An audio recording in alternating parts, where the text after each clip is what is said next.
What's going on, everybody? Teddy Baldassarre here. So if you've been following this channel for some time, I am a huge proponent of German watchmaking. Germany is producing some incredible timepieces for the money. And today we're gonna be looking at around 15, 16 of my favorite German watches. Some of them I'm going to try to keep it a little bit different than maybe some of the frequent players that we will commonly see on many lists in the past, or maybe other reviews, while of course putting in some familiar faces as well. In addition, I'm gonna also try to cover some different price brackets as well with just this one video. And then finally, I'm going to break this down into a few different areas. I'm going to be looking at everyday watches, dress watches, dive watches, and then complication watches. So a few from each of those different categories. And before we get into this, helpful blog down below. So you're new to German watchmaking, you just wanna know where people are at in the industry, what are the brands to maybe consider or just know about. I'll have a comprehensive blog going over and give you kind of a Cliff Notes version of German brands to look out for. In German watchmaking, again, both from a design point of view, the manufacturing point of view, and value for money point of view, perhaps maybe my favorite to go for. Now for our first category here, we have everyday timepieces. And to start us off, basically gonna be looking at two watches that kind of go hand in hand. One of them is actually the only purchase that I have made all year in terms of watches, which is pretty crazy to consider, but that watch is the Zen 556. So these have recently went up in price. I have done a complete review, but even though, despite not having perhaps the same value as they did a few years ago, these were commonly seen as like the best watches for $1,000 for an everyday piece that can do everything. They're no longer a $1,000 watch. It's around 1,500 bucks now for one of these. But 38mm case, 200 meters of water resistance, clean utilitarian style looks. That glossy dial surface with that contrast with the dial markers, as well as that anti-reflective coating on both sides, make it appear like there is no crystal on this thing whatsoever. Crazy legible, can take on pretty much every scenario. The bracelet is also very good for the money.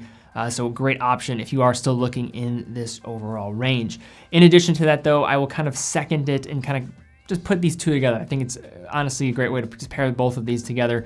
The Damasco DS80, another fantastic option. The added benefit of this one is, unlike the Zen 556 that has now went up market and all the other variants in the Zen 556 family, there's quite a few to choose from. The DS30 has remained close to $1,000, I think just south of $1,000 if you're going just for the traditional on a strap, which is great value when you're looking at Damasco. Damasco was actually producing the cases for Zen back in the 1990s. So they have some great credit in this field, and they're using that to its fullest capacity here with this case treatment on this case of this DS30. So you're basically getting the tegimented cases that come with higher end Zen models in a product that comes in at around $1,000 bucks. So definitely in favor of the Damasco if you're looking for very similar looks. I do personally like the looks of the Zen 556 a bit more to me, but this is a great option as well. So next up, we have a pretty overlooked brand with Hanhart with their Pioneer. Now, when you consider everyday pieces from Germany, I don't think this is necessarily one of the brands you look at. Hanhart, very aviation inspired and some great history associated with this brand that certainly recommend looking into. But why this piece I think makes a lot of sense is it's usually a little bit lower in terms of the price bracket that you're usually going to see. And matching in with that cathedral handset, you're also getting that off-center sub-seconds, which basically is a modular way of an execution here and how this is taking place. But I find this being a very attractive piece. And when looking at it in terms of its specifications down the list, very wearable case size of 40mm, nice lug-to-lug distance, 100 meters of water resistance with a sapphire crystal. There's a lot to like with this piece, and I wanted to kind of throw this one in there. I'm hoping to review one of these very soon because I really do like the looks of this one overall. Now, I wanted to include a Flieger style watch. I think it's absolutely appropriate to do so, but I was debating on which one to include, and given just the nature of a lot of these watches being north of $1,000 on this list, I wanted to at least throw in something that was a little bit more affordable. This was a watch that was also presented in my series looking at some of the best options in terms of automatics under $500. Today we're going to be looking at the Laco Augsburg. This version is available both in 39 and 42mm. You're getting an 821A in terms of the movement, so that Miyota caliber, that's really how they're able to keep the price down. But the overall case construction on this piece is definitely on par with a lot of the Fliegers that you're gonna find from Stova as well as Laco at that $1,000 price range. In addition, for that movement, it's also featuring hacking, which is, I think, useful, especially given the application of a Flieger style watch. This version here is a Type A style dial, which for me is probably my favorite in terms of just attractiveness from an everyday point of view, but if you're trying to stay true to the original, I think the Type B is probably more useful given its actual use case being used by pilots and navigators. But overall, for around $400, give or take, this is a great option if you are trying to get into the world of everyday watches, Flieger style watches from a brand like Laca, which does have, of course, some track record in this field. Now, when thinking of everyday watches from German brands, I think Nomos is also a great place to look. I think when a lot of people consider Nomos, they probably are considering many of their dress pieces, and I'm certainly a huge fan of their dress watches as an owner of a Nomos Orion. But in terms of the Campus series, maybe the entry-level door into the world of Nomos, I wanted to take that world and then also put in the Neomatic version, which is basically finishing up their swing system, in-house calibers that will be residing within this. So this version here comes at a 39.5 millimeter case, reasonable thickness. You kind of have more rounded off kind of case style, which has been popularized by the Club series, 49.5 millimeter lug to lug. So this one's gonna wear closer to a 40 to 41 millimeter case as a result of those longer lugs on this piece, but you're getting their automatic DUW 3001. So really high caliber movement in here. This is going to be high level machine finish on this and is an in-house movement from Nomos. Also 200 meters of water resistance. So this is kind of that everyday watch that certainly could lean more sporty with those specs. This one does come with an in-house caliber, which I think is a great added benefit when looking at where it lands in price. $3,000, you're looking at Tudor that's a little bit more north, but in terms of the finishing on this, I think Nomos are producing some of the best finished calibers for the money in this range. So now moving into dive watches.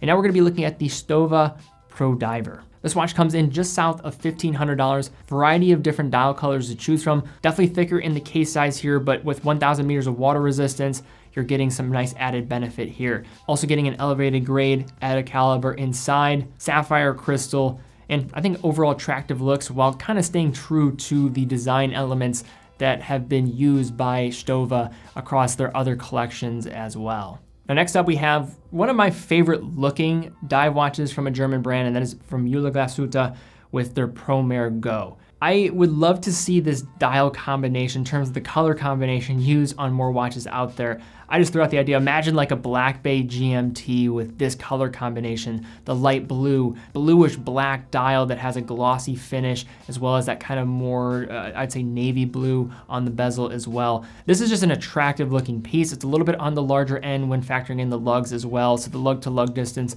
does extend out quite a bit, 42 millimeters with the case, but you're getting some very nice spec. I love the fact that there is no counterweight on that second hand, so it's just really attractive looking piece. And also the great thing about Mühle Glass SUT, there is Salida movements in here, but these are being actually deconstructed and reconstructed with their own proprietary components. So on the back side of this watch, you can actually see their proprietary woodpecker neck design for regulation, which is gonna help against shock and provide some other added benefits to the movement within. But this brand is really known for their marine chronometers and their backstory in that realm. So you can kind of see the influence in terms of the looks of this piece and how it's almost brought together in a wristwatch form. So big fan of this one. So next up we have the Zen U50. So this is basically the slimmed down version of the U1, which is essentially the German tank of a dive watch. Very utilitarian, stark markers, great contrast and legibility.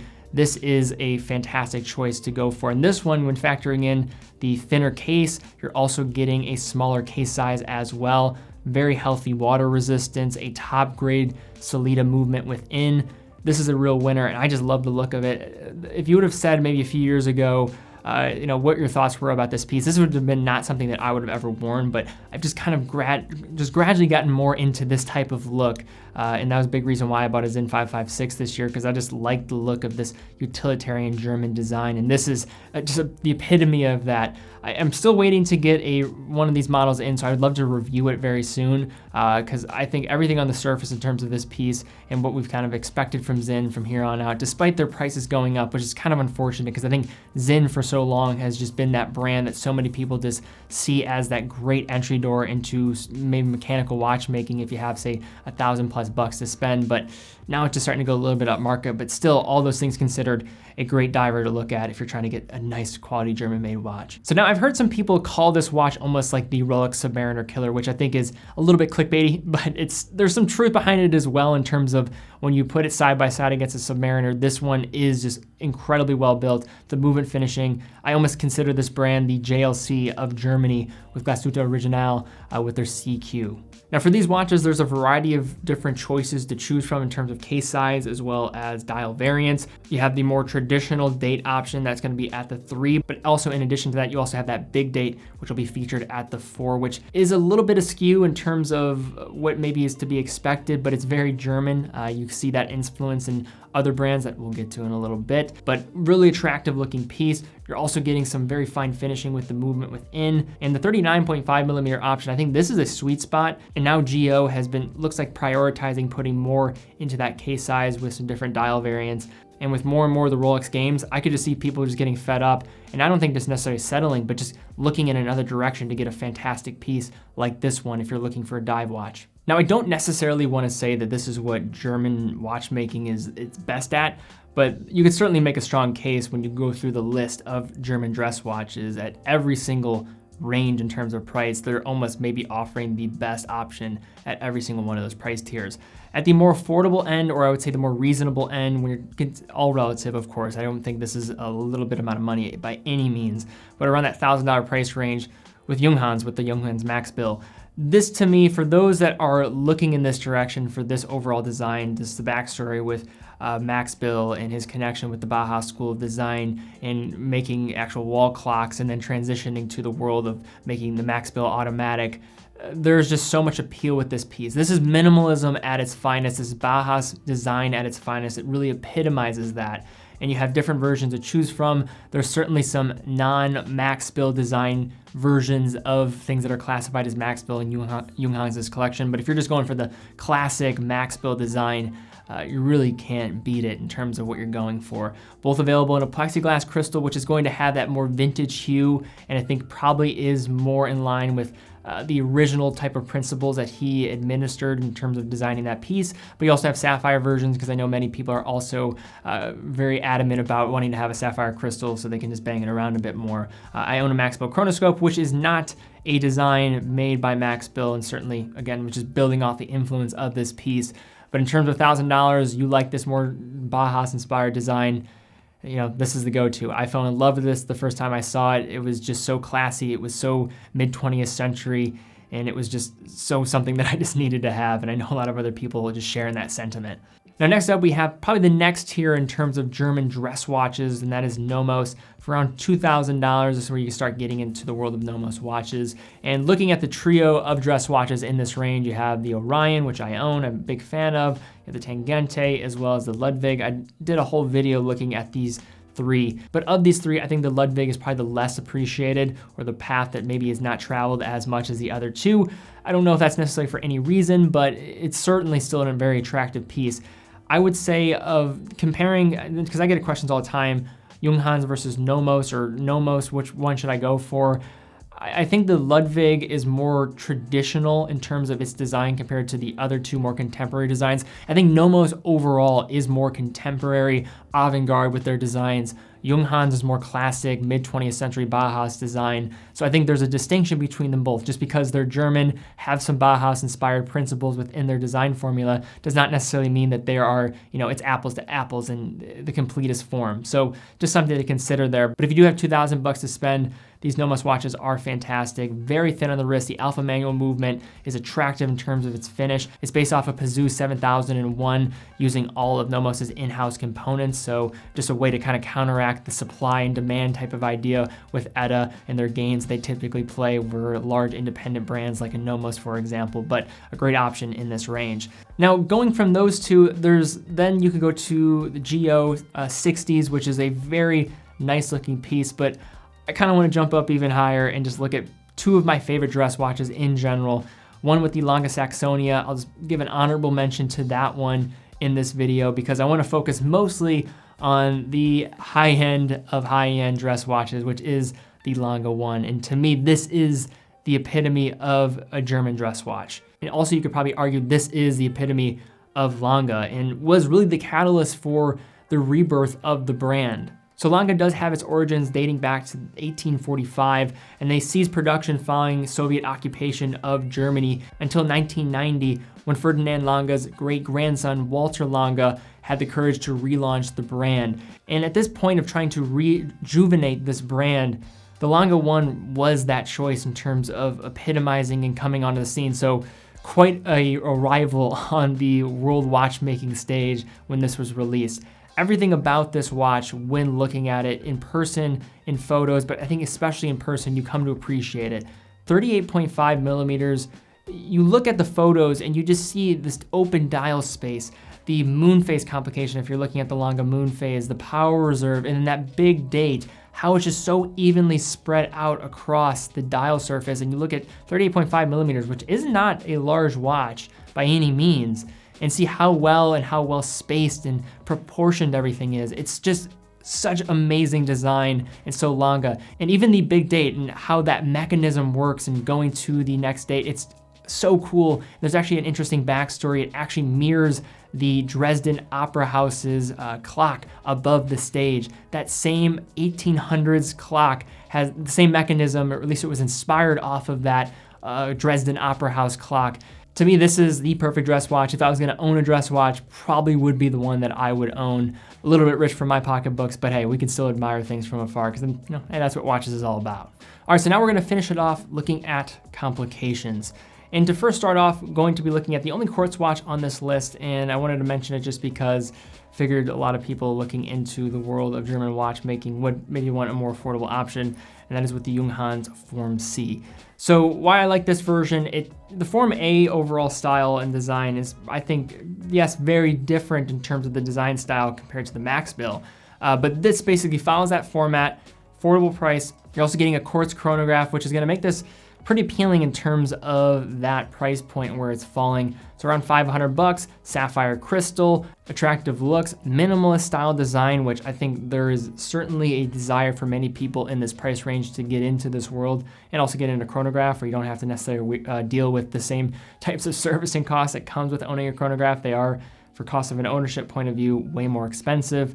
So I think this is a great option to look for those trying to get into the world of either chronographs that don't have the desire to maybe get a mechanical one or just really like this design format. So next we have a new release from Zen, and this one jumped on my radar as soon as I saw it, the Zen 105 UTC. So this is the GMT version.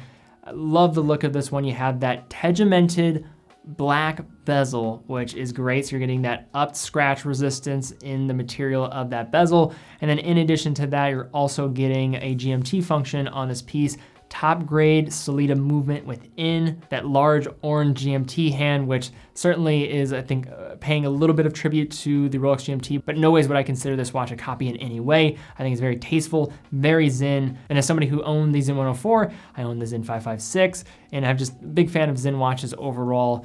This is a cool one and a nice new addition to the world of Zen. And there's also some other Zen 105s to look at. The non-GMT versions have this vertical type of aperture with the date window, which is certainly different than what you'll normally see out there. Not necessarily my cup of tea, but just want to throw an honorable mention in there as well as another place to look. And now I also want to go back to Damasco with their Damasco DC80. So this is starting to get in more of an expensive territory for Damasco and what you typically see from the brand in terms of this price point, but love the looks of this one. It uses a central chronograph 60-second hand inspired by the Lemania 5100, sapphire crystal, 100 meters of water resistance, 42 millimeter case, but in terms of that lug-to-lug distance is gonna wear a little bit slightly smaller than that. In Damasco, again, in terms of its street cred, developing cases for Zen during the 1990s, and despite having a little bit shorter of a life cycle in terms of the time on the market, has done a lot with their time and serious watchmaker with good value for money across the board with their pieces. So now to close out our list looking at a chronograph from Germany, I think you gotta look at the Lange Datograph. The same way that when you think of dress watch, you look at the Longa 1, same could be said for this piece. When the original was dropped in 1999, it was earth-shattering in terms of what it was doing with its new manual caliber. It was 39 millimeter case. This version here is 41 millimeters, so a little bit larger case format, but it does have that overall same case shape, that kind of more cushion style, rounded off case shape, as well as with the up down here, what it's alluding to is that power reserve is what you're gonna be seeing at that 6 o'clock. But the real magic here is with the manual chronograph caliber within This thing totally just shaked up the industry. And if you've ever seen one of these movements in person, it is incredible. You can see pictures, but you have to see one of these in action, engage the pushers, see how that column wheel just clicks into place. This is perfection. The engraved balance cock, the mirrored anglage on the side of the bridges. This is just simply beautiful. And in my video with Kevin O'Leary, we looked at this watch as well as some other iconic pieces from Longa, but this is a real showstopper when you flip this thing around. And if I ever did own one, I probably would just wear it frontward facing on some days of the week, just because, I mean, you can't get enough of that thing. All right, guys, so that is a list of some of my favorite German watches, just some of them. Of course, I could not mention all of them because we'd be here all day long. So don't feel disrespected or hurt if I did not include one of your favorites. Chances are, certainly would have included it if I had a little bit more time, but I think this video is already getting long enough. Leave comments for any other German watches you think other people should be aware of. I'd love to see that down below. Also, if you did enjoy the video, thumbs up, subscribe, hit the bell icon. Really would appreciate that. Really helps out the channel as well. Definitely check out that blog down below, going through some different German brands and maybe things that you should just at least be on your radar when looking into the world of German watchmaking. And then also, of course, head over to Baldassarre.com, full authorized dealer of all the brands that we carry, full factory warranty for every piece that we sell. And then in addition to that, help support the content in creating a new generation of watch enthusiasts, as well as a great variety of different straps, because everybody needs new straps for their watches as well. So guys, thank you again so much for watching. Be well, and I'll see you all very soon.